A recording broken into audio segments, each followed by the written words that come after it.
Hello there. My name is LG, and again, you are welcome to Light Up, the show where we bring you updates and the various expressions of the Reach4Christ initiative. Today, on this episode, we have a topic before us that is intriguing, that a whole lot of us do not have enough understanding of. And by the virtue of the guests that we have today, who are hands-on personnel concerning the subject matter, I believe that at the end of today's show, it is going to be an eye-opener, it's going to be an expository and a challenging, dare I say, motivating time that you have had even on this show today. So I'll be introducing our guests to us, and believe me, they will surprise you. And I'll start with the wonderful chairman of RCCG National Prison and Hospitals Ministry, Pastor Ario Kukwola. Pastor Ario Kukwola, you're welcome to the show. Thank you very much. And I also have here with me the Vice Chairman of RCCG National Prison and Hospital Ministry as well. That is Pastor Rotimi Thomas. Pastor Rotimi Thomas, how are you doing today, sir? Fine, thank you very much. Okay, and yes, we have the only female on set today. Yes, we have the project coordinator, Reach4Christ Prison Outreach, and that is Pastor Mrs. Titi Adeboye. How are you doing today, ma'am? Very well, thank you. Okay, so now we have these three wonderful guests. As you can see, they are on green. So it's about to be a fruitful discussion. Yes, it's about to be a fruitful discussion. But there's something on my mind when we're looking at today's topic, prison evangelism. So a whole lot of people who are free genuinely don't really care about people who are in prison. That's very true. So I want to ask you, I should start with you, sir. Why exactly should we care about the people who are in prison? Now, I'll come to that question this way. They committed crimes. They are receiving punishment. Why should I care? Okay. Thank you very much for that question. We need to care for the people in the correctional centers that we refer to as prisoners, because for us as Christians, is a mandate, is a command from Christ in Matthew 25 from 36 to 41 that I was in prison, you did not visit me. So it's a mandate from Christ. If you're a Christian, it is a mandate that you must visit those in prison. And that's number one. Number two is that from research and from wide perspective, and because of the imbalance in justice system, there's so many people that are in prison, are innocent, real innocent, by omission or commission. They are there. And Christ loved everybody. In fact, Christ came to die for sinners. So if he asks us that, if he mandates us to go to prison, those are the people he died for. Number two, there are innocent people there who are discouraged at the verge of committing suicide. But when you take Christ to them, it gives them a hope that they are coming out to fulfill their destiny. That is not the end of the journey. And so it's a mandate of God. It's also important for us so that we can encourage. And number three is also to our going to prison also helps in making sure that our society is safe, because somebody who did not commit an offense. I've met people in prison who didn't commit an offense and decide to be a criminal by the virtue of the environment they find themselves. But by the time we take gospel, by the time we care, they still see that, okay, even though it's a mission or commission that they got into prison, there are still people that cares for them. So it helps our society, it helps, we keep the mandate of God, and it also helps the people inside the prison. Thank you very much, Pastor Ario, because, I'm happy that you've been able to mention it, that caring for the people who are incarcerated, who are in correctional centers, it's a mandate for those of us in the Christian faith. I mean, we are expected to actually, go there and visit them, offer them some form of hope and all of that. But there's something you also said, but at this time, I would like to take that question to Pastor Rotimi. He said that, I opened with the idea of these people committed offenses. But you pointed out that they committed it or not because of the imbalance of the justice system. That's true. Sir, I would like you to speak about your own experience of the imbalance of the justice system. Praise the Lord.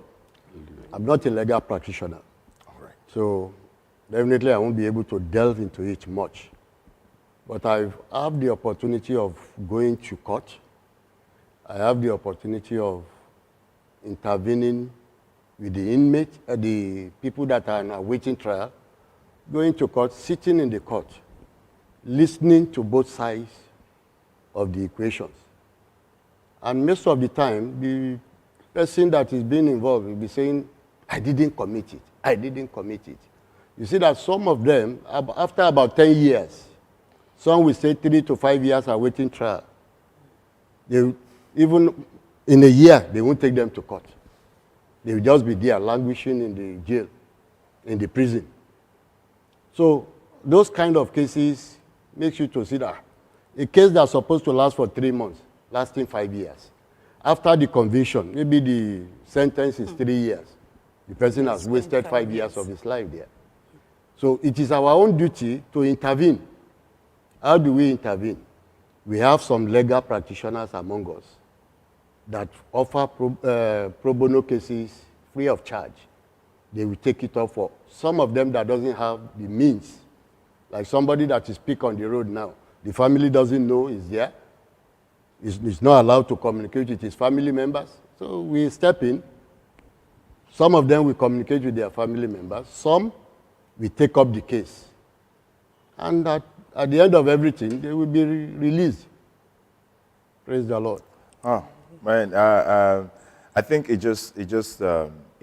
pricks my own emotions, especially when you mention the imbalance of justice. Yes. And even what you have said, that even on teams like this for correctional facilities, prison evangelism, hospitals, light up correctional facilities like you're doing, you have legal practitioners amongst you who pick up cases pro bono to ensure that, there's a sense of balance in that justice. So I think it begins from there. I'm going to ask Pastor Mrs. Adeboye now. So for prison evangelism, what do you think is the easiest thing? I mean, before we go into the depths of this whole ministry, what is the easiest thing that you think the average person can do to minister or to add value to a prison and hospital, evangelism ministry, like the ones you all are on right now? What's the easiest thing? Easiest thing, first timer, no idea, just give me basic thing. What do you think I can do to reach out to these people? Okay, thank you very much. I think there are a number of things to do to support. Number one would be to pray for those in prison, that the light of Christ reaches them where they are. Like we've all heard, some are there not intentionally. What they are accused of, they didn't even do it. So what you can do if you're new to the prison ministry or you want to be a part of it is first pray for the people that are going to minister and the people that are in prison themselves. The other thing you can do is offer support. Not everybody can go to the prisons to visit, but you can send your money there. You can support those that are going financially to be able to get some of the things that are needed in prisons. We have female prisons where the inmates have babies and they need materials to cater for their children. Some need medical treatment and things like that. I mean, we've encountered cases where people are taken to hospital from prison and they call on the ministry to come and help bail them back out to take them back into prison. So we have situations like that. It's really a funny scenario when especially in Nigeria, it's a serious ministry, honestly. It's not a joke at all. So there's so many things you can do. Like I said, send your prayers, send your financial support, visit as well. I mean, if you're not even too conversant with how to go about it, just go along, see what they do there, and then, you know, from there you get one or two things that you can do. Maybe minister, you can see how they minister to them and what is needed, what to do, things like that can be done. Well, you've heard these wonderful guests we have on the show today, and I don't know, I think I'm feeling much more moved in my heart about, you know, anybody who is behind bars, whether you were guilty, whether they were guilty, whether they committed the offense or not. Because I think from what I've heard so far, I think the life behind bars is enough punishment for whatever offense. And I'm just glad that such a ministry exists, and that we have vessels like you, you know, being given to it. So, sir, I'm going to start with I'm going to get back to you now, yes. Pastor Ario. Now, how long have you been involved in the prison and hospitals ministry? In totality, it will be about 25 years. Did you say? 25 years. 25 years. How long have you been involved? 32. 32 years. Since 1990. Okay, so I need to sit right now. What exactly are the things that you have seen that you know that, yeah, they started on the surface, all right, they look casual when it comes to prison ministry, but in 25 years, in 32 years, you definitely have been able to see that this is where this move started from, this is what is happening today, and this is the transformation that has occurred because people took up the task of, you know, going into prison ministry. I mean, I'd like you to give me maybe a story, a practical example. Let me say this. I want to go back a bit. I'm sorry to... No, it's okay. In the area of imperfection of justice,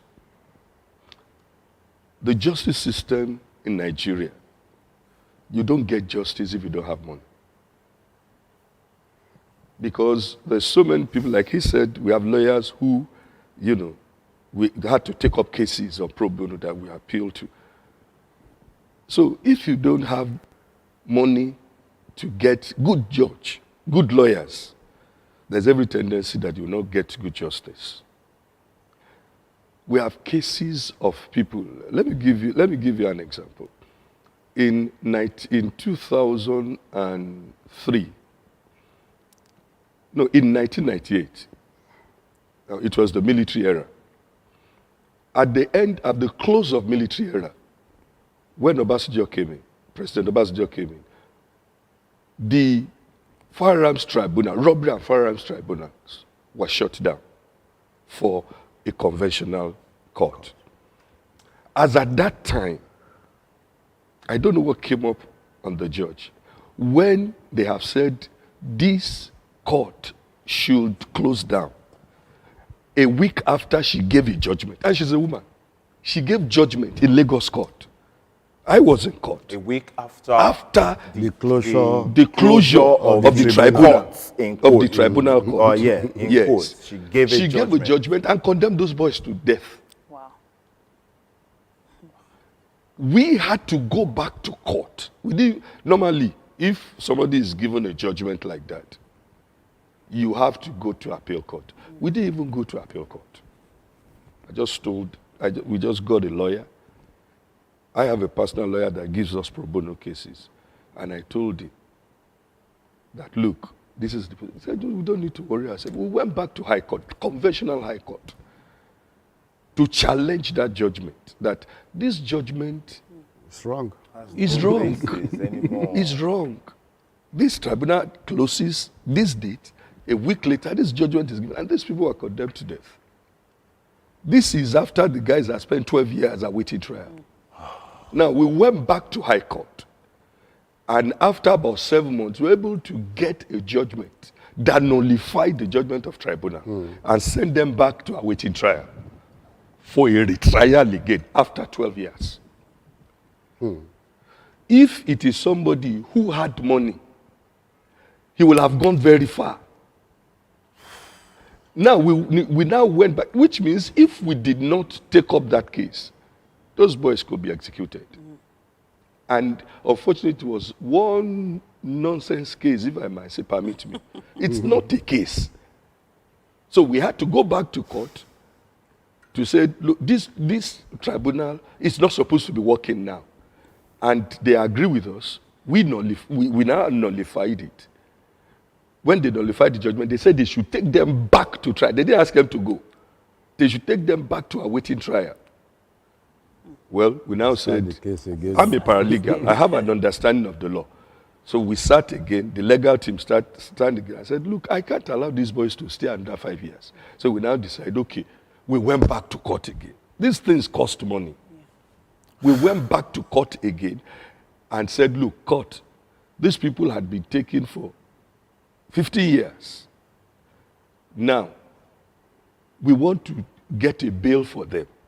Let them go home on bail. We will provide people who will bail them. Secure, surety. When you have enough evidence to prosecute them, call us, we will bring them back.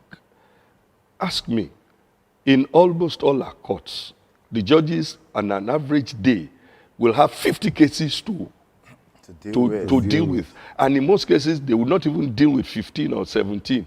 And they will rise because they are human beings. We are supposed to be having computer systems to record, but they write with their hands. How many files we did? So you keep, so we now said, look, release him to us. When you have the time, you can call us, we'll bring back. What is the ingredients of the evidence after 30 years, after 50 years? If we had not stepped into the case, the man will still be there, either as condemned or awaiting trial. That was how we brought the two boys out. So you find out that it's practically a miscarriage of justice. We don't even have enough lawyers. We don't even have enough prosecutors. And people are languishing in jail. And the police are packing people. There are people they packed on the streets that it's supposed to say they are wandering. Wandering is not in our constitution. Why should I be wandering in my country? It's not in our constitution. But they will pack them and ask them bring 5,000. If they don't have 5,000, they charge them robbery. And they keep them just. Unlike that, armed robbery, which is death sentence. And you imagine, you look at the people of the children, they picked at the children of the poor. They stayed there until the church moved in. So that's the aspect of imbalance in the justice system. This is really sad to know. And you see, before now, I mean, a whole lot of people probably just think that, prison evangelism and, hospital ministry is about providing welfare, taking food there and all of that. But I think, viewers, everyone seeing us right now, you surely can tell that this is way more than just giving them nice things or just going there maybe with beds or with healthcare material. Yes, it is a solid part of it, but there is nothing as sweet in the heart of someone who is incarcerated, guilty or not, when they are able to get proper justice and they are free. And by the time we'll go on a break now, and by the time we return, we will now have some kind of a focus on how the Reach for Christ initiative is panning out across prison and hospital evangelism. And of course, we'll look forward to hearing from you. But as we go on this break now, we're going to be seeing this video on So Far So Good.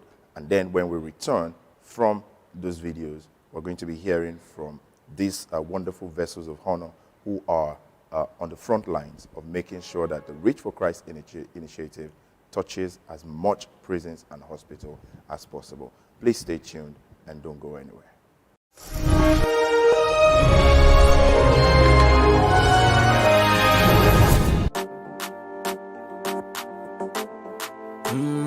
Melody, man. Yeah. You see these lights, we go shine them everywhere. Cause now we be the transformer. Yeah. lighting up the world 247 every year. Cause our gospel not confirm. Our gospel not confirm. Now we be the big generator, and the word be the diesel. We go to shine the light of Christ in the heart of a million people. We go start with one person a day, and we go take them all the way. Now the work be this, so they tell you, say we know they carry him, they play. If he that wins soul is wise, then you should win 1,000. What if you win 1 million? As we dey go, we go they shine. We go they shine the light into the souls of men, into the souls of men. We go shine the light, chase away the darkness, chase away the darkness. So we could they shine the light. Oh yeah, don't know it's okay, go. We could they shine the light. We could they shine the light. See, I see your light correct, light correct. No they dull, you get connect. Everybody for a double. Melody man. Yeah. You see this light, we go shine them everywhere. Cause now we be the transformer. Yeah. Lighting up the world. Our Father in the Lord, spiritual and physical. Baba Enoch Adeboye, so wonderful. He has been so assistant. He has been so positive to the correctional service. And this was the first time I've been one of the beneficiaries of the largest of the Papa Family. Especially when I was in Osun State. A church that was built in Ile-Ife Custodial Center. From the beginning to the very end of it, I was part of it. So I knew what I was talking when I talk of it.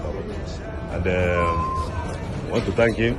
And even the one in over here, the auditorium, the church, and the auditorium Ankara. He has been very, very helpful to the correctional service. And our only prayer for him is for God to continue to prolong his life with good health, so that he will continue to do this kind of service to the Almighty God and to humanity. Because people like this are people we rely on in this very particular service. They have been so helpful in so many tremendous ways. I can continue.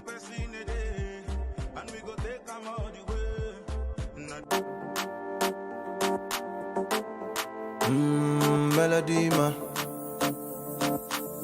Yeah. You see this light, we go shine them everywhere. Cause now we be the transformer. Yeah. Lighting up the world 247 every year. Cause our gospel not confirm. Our gospel not confirm. Now we be the big generator, and the word be the diesel. We go to shine the light of Christ in the heart of a million people. We go start with one person a day, and we go take them all the way. 1, 2, 3. Happy birthday to you. Happy birthday to you.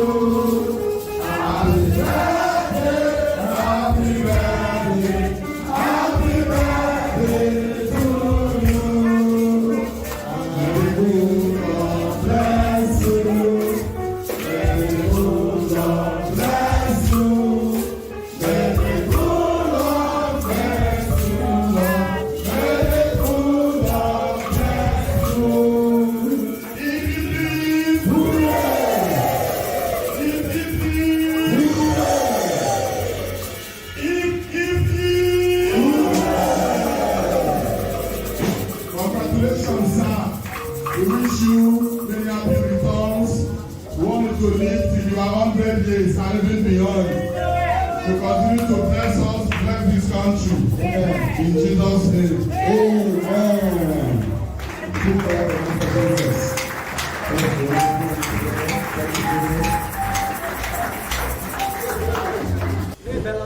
Yeah, what's up? What are you doing? Oh, nothing. Just reading this message from my pastor about how he wants to be a part of the Reach for Christ outreaches. At first, I was like, okay.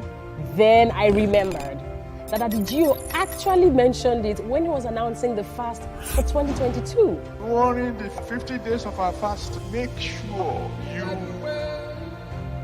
conduct at least one form of outreach or the other every day. Win souls every day. You know, my children said you should join winning a soul a day, so that we can win 8 million souls within now and March 2nd under double anointing. Double your evangelism. And God will bless you according to your efforts. So, there is basically a new challenge in town. It is the Reach for Christ While You Fast challenge. You don't have to attend the big events, you don't have to be at the major crusades happening all around the country. You can host a crusade in your church, or maybe in fact an evangelism walk in your locale, or maybe a worship concert in your parish, your area, your zone, your province, your region, even your street. Yes, there is in fact a link and a place for all the assets you may need for your church design team to get graphics, get watermarks, etc. from. And that link is on your screen right now. Hey. Hello, Mommy, why are you calling me? We're in the same house. Yes, I just want to let you know that I'm on my way for our own Reach for Christ outreach. I'll see you later. Okay. Even Mom C is ready. I like to say it is time for each of us to reach the rest of us for Christ.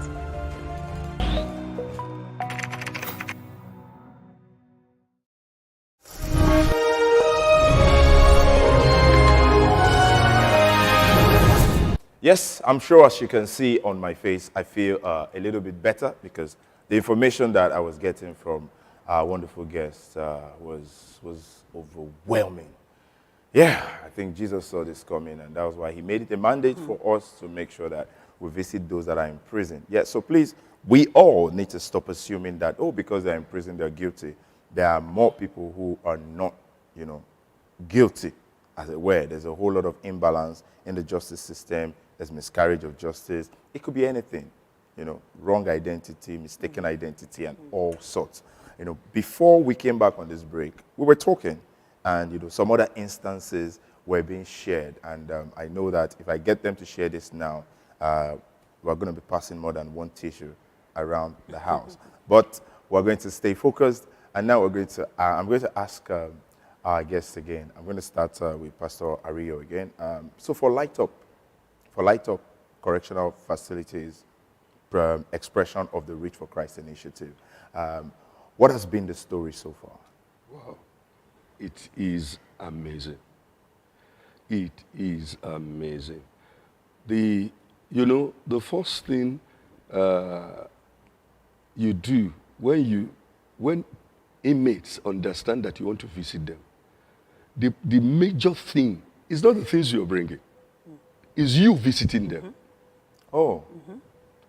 A lot of them had been abandoned by their parents for several years. So when they have a visit, when the church is coming, they see us as their parents, they see us as their guardian. So each time they hear that we are coming, especially Redeemed Christian Church of God, they know that we are coming with love of Christ. They know that we are bringing life to them by the word, and they know we are not going to come empty. Light Up in prison had done amazing things. Food, that's a scarce commodity in prison. But we go, the Light Up had gone there with food, had gone there with toiletries, had gone there, drugs. We have three. The region of a man in prison is three. Number one, before he entered into prison, the prison and post-prison. Now, in all these three, that if these three processes goes, then you have a right man out of prison. This Reach for Christ had done. They had gone with equipment for training, buying sewing machines. They have bought beddings for them. They have given them food. They have given them toiletries. They have given them so many things. So you find out that they take care of their present. They take care of their tomorrow, because equipment to train them to get them out, because most of the machines in the prisons are obsolete. Absolutely. So giving them new machines, giving them new handcrafts to work with, it's fantastic. Wow. It's fantastic. Wow. Well, honestly, I didn't know that the things that you're mentioning today would really, really get to me like this. And so for enlightening up correctional facilities, sir, I want to know, what has the experience been like? What are the locations that you have touched? So And what has the experience been like so far? It's something that we do The locations in on particular. a monthly basis. Or is even it before the light with up. light up? No. Now with light light up has up. just come in now. Okay, now with light up. Maybe so there will far, be a so good. continuity after this one. Yeah, hopefully. Once in hopefully. a month. We have been to Elisha prison. And it That's was under light overwhelming. up? Under Yes. light up. Oh, okay. To the glory of God, we have 43 souls saved in that prison. We have been to Shagam prison. We have 42 saved.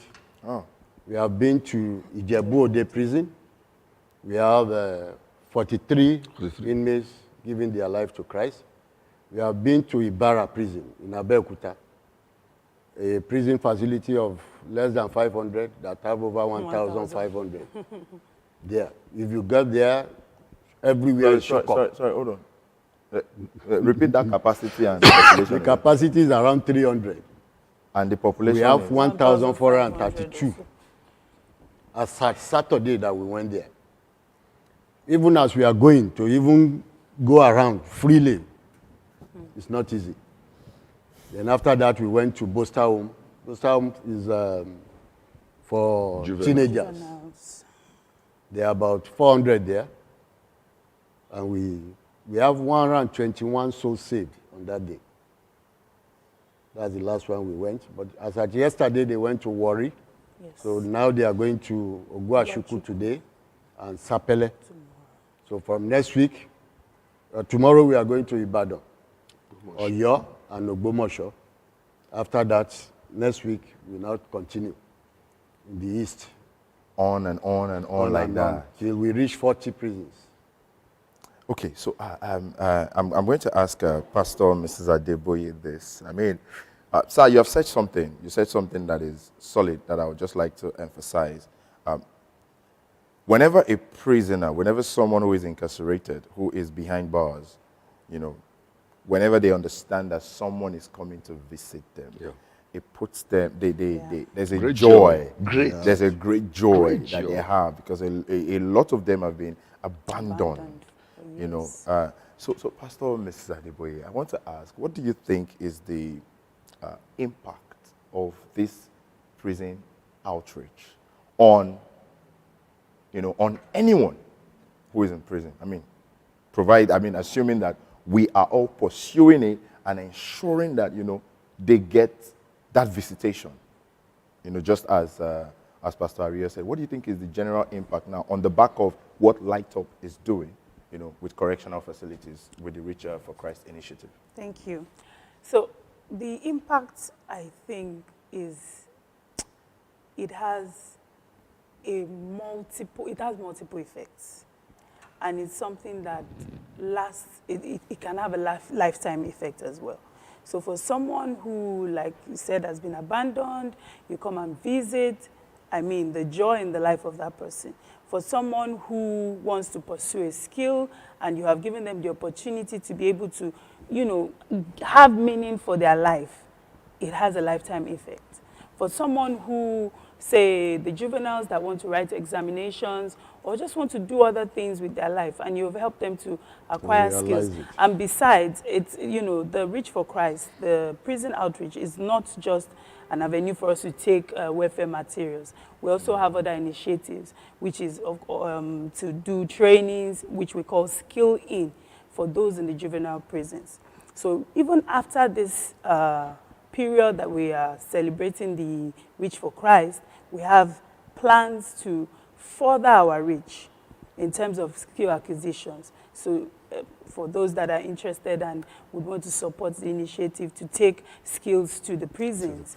Yeah, so shoemaking, hair making, all sorts of skills, you're welcome to do that. Also, for the legal aid, which Pastor Ayo was talking about, some are in prisons for wrong reasons. If you want to partner and you want to offer legal services, you are also welcome to do that, because that is also some of the things we are doing at the moment, and we intend to continue even after the Reach for Christ.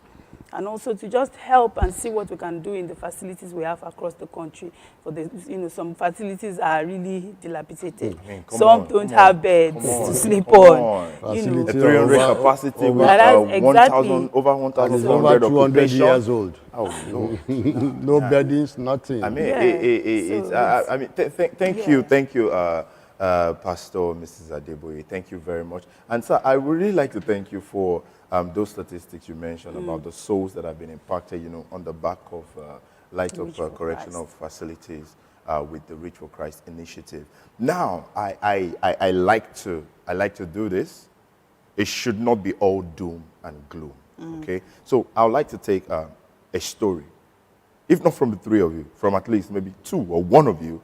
Give me a story of someone, briefly, because we're going to be bringing this to a close shortly. Yep. A story of someone who was in the prison, was behind bars or something, by the virtue of this, it may not necessarily be light up, because, we started this a while ago, but, just someone that, was ministered to from there, they are a success or a succeeding story in freedom today.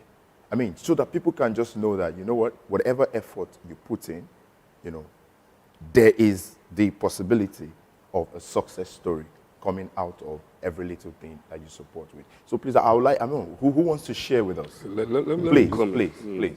Let me just shock you.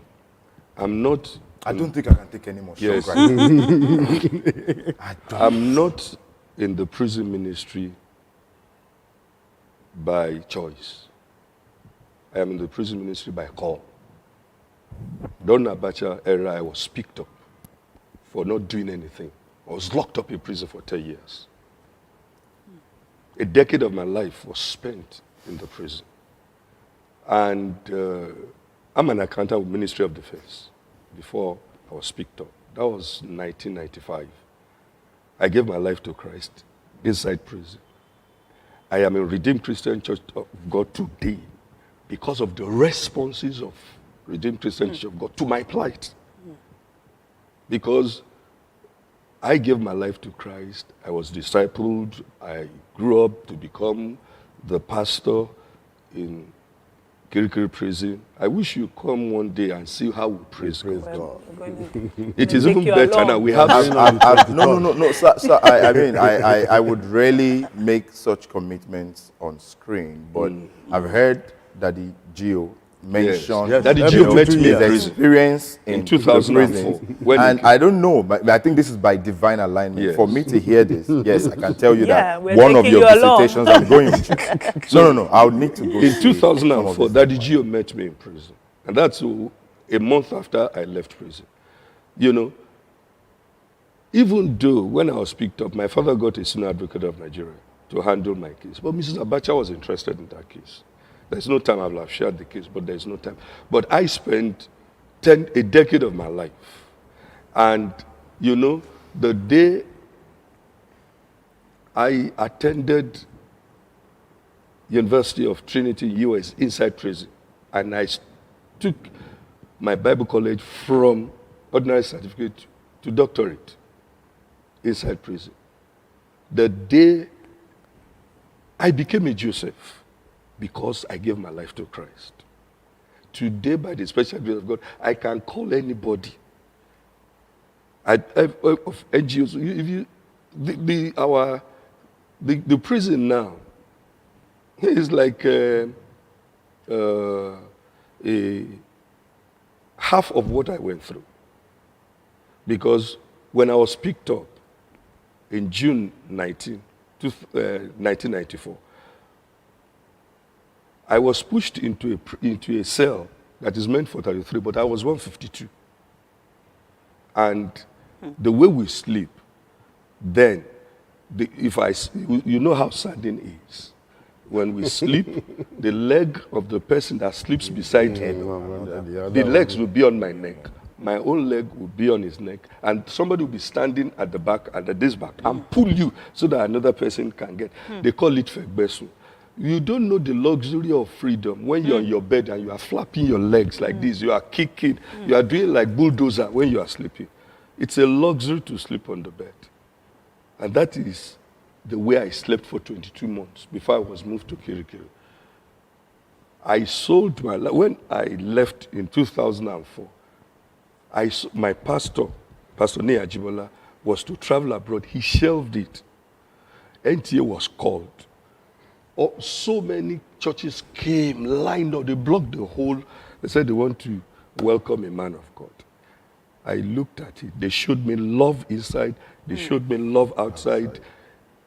And, and I decided to sell my life for a journey of 18 years. I've not collected salary from anybody. I've just been going from prison to another. But God has been faithful. Sir, I actually wanted you to share a success story. I didn't realize that you are the story. And now, if you're viewing this wherever you are in the world, it's quite a sensitive topic. Let me just summarize on here. Please just add. Maybe let me just get myself together while you add a bit. Let me just comment. Another good story that comes out from our going to prison is that we have millions of people that have been saved. Yes. That's number one. Number two, we have people that went to prisons even without first school leaving certificate. Today they are graduates. Today they are graduates. We have master's holders. Yeah. We have about 3 or 4 PhD holders that are running their PhD. So now, what you're saying now, it means it is not the end of the road. It is not the end of life. As long as those who are free do not abandon those who are not. Exactly. Last week, please go on, in Ibarra, I met somebody that is close to me. He's there serving life sentence. And when he saw me, I introduced he doesn't recognize me again. I introduced myself to him. He is prostrate. And he said he's been here for about some 2 or 3 years. Nobody has visited him. The joy in his life that he was overwhelmed with joy. He said the mother has abandoned him. The father has abandoned him. So we have a lot of them that have gone through even skill acquisition, that they are out today and they are doing well. We have so many pastors in Redeem today that we send to mission school, that we send to Bible college, that they are parish pastors, area pastors, even abroad, even APICP. There are some of them in Malaysia, in UK, in London, in America, that are doing well. To the glory of God, we are doing our conference in May. Some of them will be around to give testimonies. I hope these testimonies will be documented, and they should be continued. I think they should be documented and they should be played over. I would like to challenge that we make proper room for them to be documented and be played over and over and over. Because I think a lot of people, whenever we hear about prisons, we think the conclusive mindset is that it is the end of the road. No, whether criminal or not, that it is the end of the road. And that once you come back out, there's really nothing that you can amount to, I'm grateful to God that on today's episode of the show, that it is not all doom and gloom.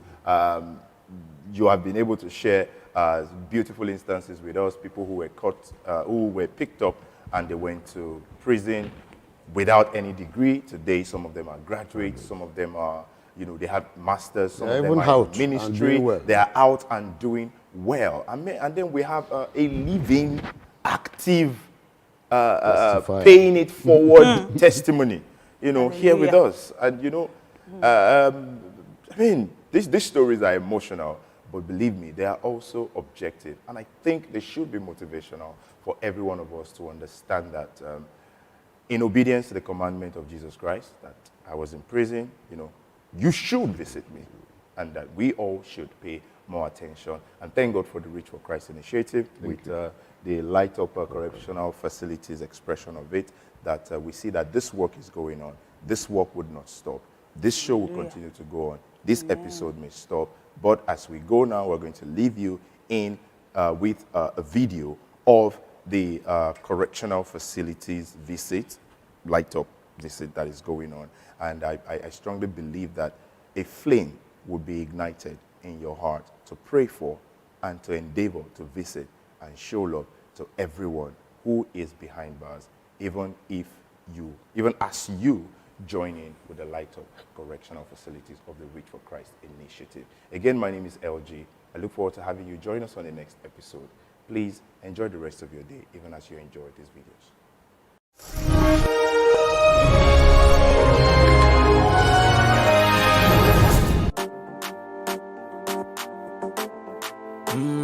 Melody, man.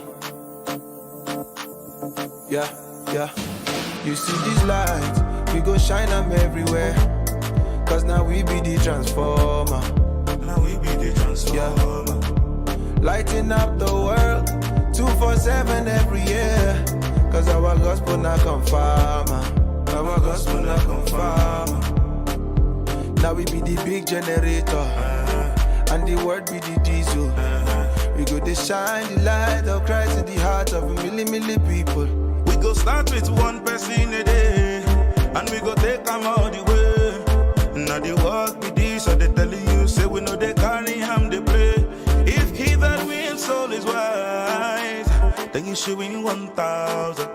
What if you win 1 million? As we go, we go they shine. They shine the light into the souls of men, into the souls of men. We go shine the light, chase it with the darkness, chase it with the darkness. So we could shine the light. Oh yeah, don't know it's okay, go. We could shine the light. We could shine the light. See, I see your light correct, light correct. No they dull, you get connect. Everybody for a double. Melody, man. Yeah. You see these lights, we go shine them everywhere. Cause now we be the transformer. Yeah. Lighting up the world. Our Father in the Lord, spiritual and physical. Baba Enoch Adeboye, so wonderful. He has been so assistant. He has been so positive to the correctional service. And this is not the first time. I've been one of the beneficiaries of the largest of the Papa Family. Especially when I was in Osun State. A church that was built in Ile-Ife Custodial Center. From the beginning to the very end of it, I was part of it. So I knew what I was talking when I talk of it. And I want to thank him. And even the one in over here, the auditorium, the church, and the auditorium Ankara. He has been very, very helpful to the correctional service. And our only prayer for him is for God to continue to prolong his life with good health, so that he will continue to do this kind of service to the Almighty God and to humanity. Because people like this are people we rely on in this very particular service. They have been so helpful in so many tremendous ways. I can continue.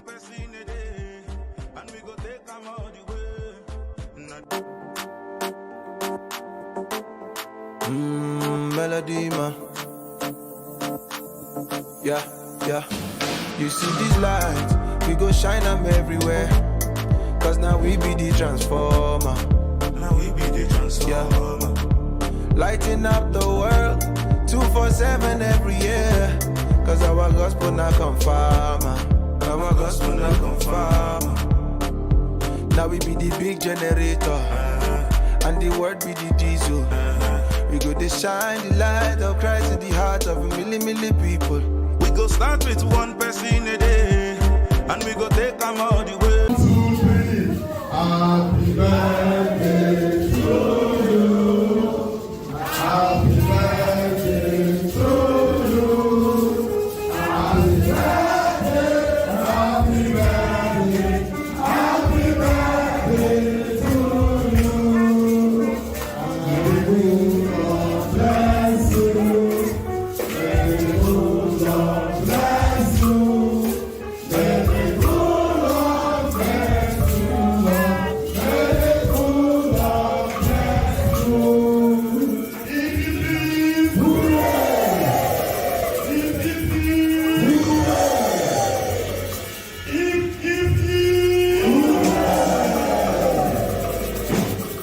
Congratulations, sir. We wish you many happy returns. We want you to live till you are 100 years and even beyond. To continue to bless us, bless this country. In Jesus' name. Amen.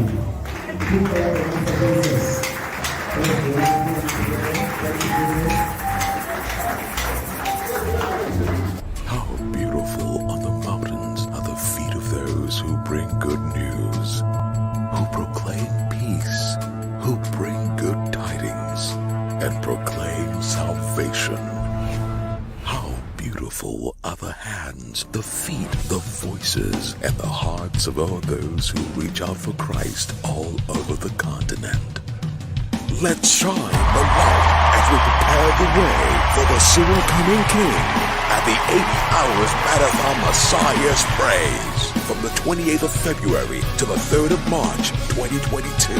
Get ready for sessions of intense fellowship and intimacy with anointed worship ministers and to receive the Father's blessing. Venue, Prayer Foyer, 3 km by 3 km auditorium, Shimawa Redemption Camp. For more information, visit www.mmpraise.org.